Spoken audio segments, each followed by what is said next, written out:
you ever worry that your power wasn't enough? Every single day, the world needs you to become something more.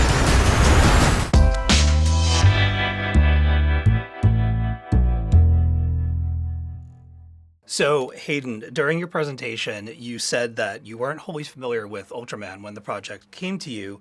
Did you then give yourself a crash course on the character, and do you have a favorite era of Ultraman history? Yeah, I mean, one of the great things when you start any project is you really want to kind of like deep dive into the history, so you really understand the, where it comes from and the history of everything that's brought it to this point in its kind of process.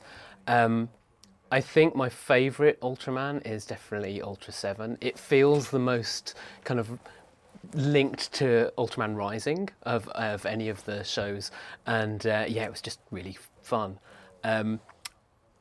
Tom Knott, the producer of Ultraman Rising, gave me a huge collection of Ultraman DVDs, and I kind of had to watch all of them like back to back. But it was great because it gave me that kind of like real grounding for like where the show started and how it's become this kind of huge culturally important kind of show for Japanese. That's awesome. Yeah, my cousin was really big into Ultraman when we were growing up, and I told other filmmakers that we broke a couple of VCRs rewatching those movies and those shows all the time. Was there an aspect of Ultraman's like visual past that you hope to pay homage to or recreate for the film? Yeah, I think with things like the Specium Beam and the Ultra Slash, they're so iconic, and you've seen them like through so many different generations. We knew we had to pay homage to them, but really kind of like bring them into this new look and this new stylized universe that we were bringing Ultraman Rising into. That was a real challenge, and one the effects team really took to heart. Do you have a favorite sequence that you're the most proud of? Was there something that when you saw the finished product, you were like blown away by it? Yeah, I think the end battle sequence, it's so climactic, and I think when we started taking it on, we understood some of the problems. So lots of water, lots of effects, but also as well there was this kind of like building color palette that just builds and builds during that sequence. Yeah. And we had some like really wild kind of like color keys from the art department, where we had purple skies with green lightning. And they were just so beautiful and iconic that we really wanted to pay those like real justice on screen. And so bringing that to its ultimate conclusion was just fantastic. I loved that the water sequence that you'd shown, like with the animation, you press play and it moving back and forth.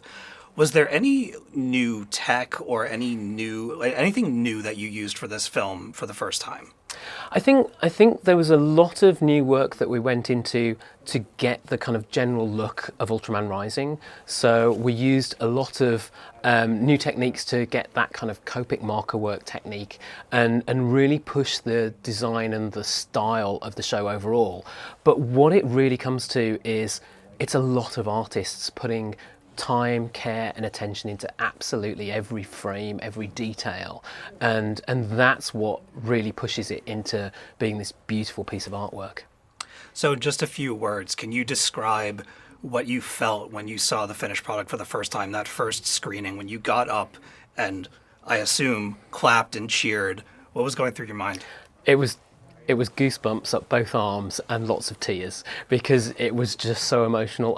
I remember vividly there was a point during the credits where all of these people that you spent years of your life working creatively with, and suddenly you'd seen this film, it was amazing, it was powerful, it's emotional, and then their names come up in the credits at the end, and the floodgates opened. I was just like, so emotional at that stage. It's actually kind of cool fighting monsters.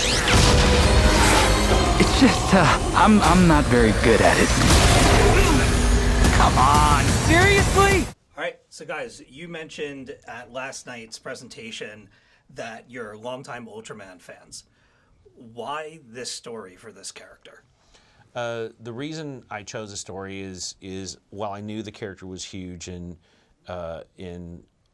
many parts of Asia and Malaysia, Indonesia, China. I wanted to bring the character to a larger audience. So what's a universal theme in stories is the challenges that parents and children have with one another. And so that was a story. I wanted to, let's tell an emotional story about connection and about crossing barriers to bring unity. And that's kind of what Ultraman represents. So that's where the story came from. So there's obviously a big focus on family, and I'd love to know how your friends and family reacted to that first screening. Did you bring anybody special, and what did they say to you when it was over? I mean, for me, you know, for my siblings especially, I think it means a lot because, you know, for my older brother and I, we grew up in Japan and moved to the United States. My younger sister's, you know, born in the U.S., but being of Japanese background and kind of letting them see some cultural connection and what it means for our character, Ken Sato, to kind of to find his identity through our film. And of course, the family dynamic is really, you know, a way to connect, you know, what it's like to have the parenthood, or even for me, I'm not a father, but I actually had helped raise my younger sister, so I have that memory. So I think my younger sisters have that different perspective, and I think they can find ways to connect with the film. That's awesome. That's a unique perspective to bring to the show. That's great. Okay, so you've been friends since college at least, correct? Oh, yeah. Okay, did you have any inkling early on that you would form this collaborative relationship and be working with these legendary teams and companies to create films? Well, it was, you know, at Cal Arts, there's a really great, I call it like friendly competition, where you're inspired by the other folks there. So John was 2 years ahead of me. I came in 97, and you, I think, came in at 95. And we met there and hit it off. And we still have a lot of our same friends. Pete Sohn, who directed Elemental, is a good friend of ours. Pete's the best. We try and see him anytime we come to the Bay Area. Shane Prigmore, Dave Lee, who worked on the film. So there's this little collective of folks, and John was part of that. And then I knew, because Kubo and the Two Strings, Kubo is actually, I got that name from his... My nickname in high school. Yeah. And so it's been really great to be able to work with a good friend, and you know, because it's making a film is hard. And to have somebody there you can lean on is awesome. the trust and because we watch ourselves kind of grow through like school and then starting out in industry, and you know, we've gone from our starting positions but really found our own voice in the field, and with that, having each other's back and giving each other opportunities like this, and even for me to be elevated to co-direct with you know, what he wanted to do with the film and participate, it was a great honor. I imagine that having somebody that you share that bond with to lean on through these processes, especially since it does take so long to make these movies, that you go through a wide range of emotions while making it, and being able to go to each other and be like, this is going on for me, how do you feel about this, that it only strengthens the bond and strengthens the filmmaking, I would imagine. Yeah. Well, it was important. We would meet usually every morning at around 7 or 7:30 in the morning so that we had consensus. And because we wanted to present a united front with the team, and so we would go into the room every day and we would discuss through things. We would, you know, debated things, and so that came from passion. Yeah, it came from passion, and then we would vent too, like the stresses of things. So This is our last question, please. Okay.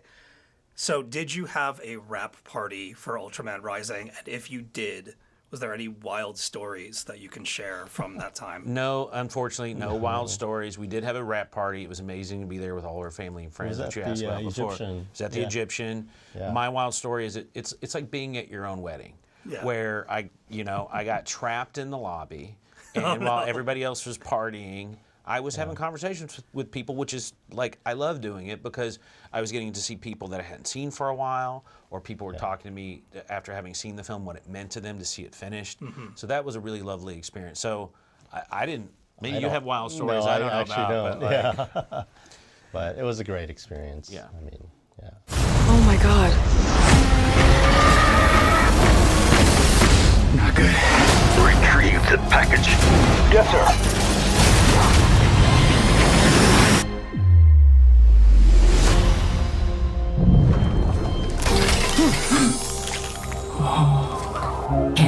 She thinks you are her mother. All right, Scott, so you mentioned last night that the harp serves as the foundation for the film's music. Do you remember what it was about that instrument that called out to you for Ultraman Rising? I was looking to create a single instrument, a solo instrument, and I was looking to create a family theme that united the whole score together because it was so all over the place. It was so diverse. There were so many elements. It was epic. It was tiny. It was huge. It was Japanese. It was modern. It was American. It was all of these different things. And I settled on the harp just because of the way it made me feel. It was specifically the scene that it's the only scene in the whole film where we see mother, father, and son Kenji together all at once. And there was something about the harp's ability to just narrate that, and it just sounded like a hug. And that was it. Amazing. So I have to imagine that coming up with ideas for music is all-consuming. Do you try to tackle one piece at a time, or do you kind of spread yourself out when you're coming up with these themes? Well, one of the things, we're not just a composer, we're a head of department, and we are responsible for a really important, element of the whole piece, and we have to serve the process. And so oftentimes composers are just reacting to whatever phase of production there is. And so the second I would get a fully storyboarded scene, I would score that. Or the second I actually had some animation, I would score that. Or the second I got my hands on the concept art that turned into this poster behind us by Sun Min In, way before there was any animation, seeing this scene and seeing that Emmy needed to be not just cute and magical, but something it's a depiction of fatherhood that was so emotional. So really picking the moment is not something we have the luxury of doing. The moment kind of just falls in our laps and we have to take advantage of it. I love that. So during the sound mixing presentation, we learned a lot about how that all comes together. Have you ever had a situation where you get that back, you get the sound mix back, and you find that the music has changed and then you have to go back to the drawing board or alter things? Film scoring is such an iterative process. You can score an entire sequence of shots that you finally unlock this scene and it finally works, and then the scene is cut. It rarely happens in the final mix. I will say that, of course, it's a dance, it's a delicate, sometimes it feels like a duel between dialogue and sound effects and music. But when you've worked on as many projects collaboratively with fellow sound designers and with mixers, I know what to expect. I know how to deliver everything to them so that they have the flexibility to move things around. And by the time we get to the mix, I just surrender to the process. If the music changes a little bit, I'm game if it helps the story. I'm ready for it. Nice. Okay, so as a connoisseur of music, what is the most mind-blowing live performance you've ever seen? Okay, so I want to say that it was seeing Wu-Tang Clan. Yes. Playing at Lollapalooza in West Virginia, where they were the substitute act for Nirvana because Kurt Cobain had just died. Yes. And seeing it was just huge cultural shift where it went from being a very white event to suddenly having 20, 30 rappers on stage completely take over, and just seeing the audience, it's like 3 or 4 seconds of like, what is going on here, to everyone just kind of like adopting it. But I think it actually might have been a live performance of the score of Vertigo that actually changed my life, where I went to see a screening of Vertigo with a live orchestra, and that's kind of why I do what I do today. Amazing. I got a Lollapalooza story for you if we get time that I will blow your mind. Lastly, is there a music-only cut of Ultraman Rising that you have personally or that you've seen where you can just kind of sit back and watch all of your work minus everything else? So I worked very closely with my creative partner, J.J. Wiesler, on a full Atmos mix of the entire score. And that's actually what we delivered to the stage.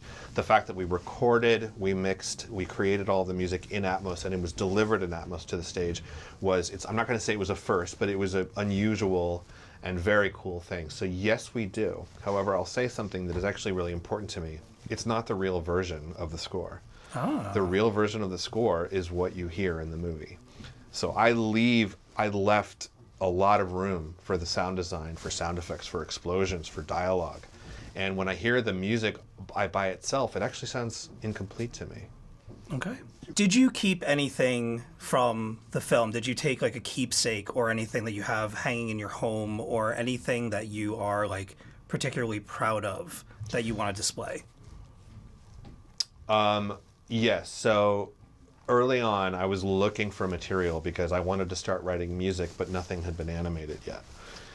So one of my visits down to Netflix, this would have been in 2020, 2021 at the very latest. I went down there and I started seeing this incredible art from the art director, Sun Min In, this concept art. And what's amazing about Ultraman is it looks like the concept art, which is really rare in animation. I would see some posters of hers, and I think our amazing producer, Tom Knott, saw me trying to steal them and just kind of prepared a little box for me. And so I didn't technically actually have to steal them, and I brought them. And so I literally posted her art all around my studio as I was writing music. And so I kept all of those. And to me, that's the only thing I'm going to admit having stolen. An extra little piece of like inspiration. Huge. Oh, no, that was everything. That was the first month of working on it, was just looking at art. Ta-da! Ultraman, the ultimate babysitter.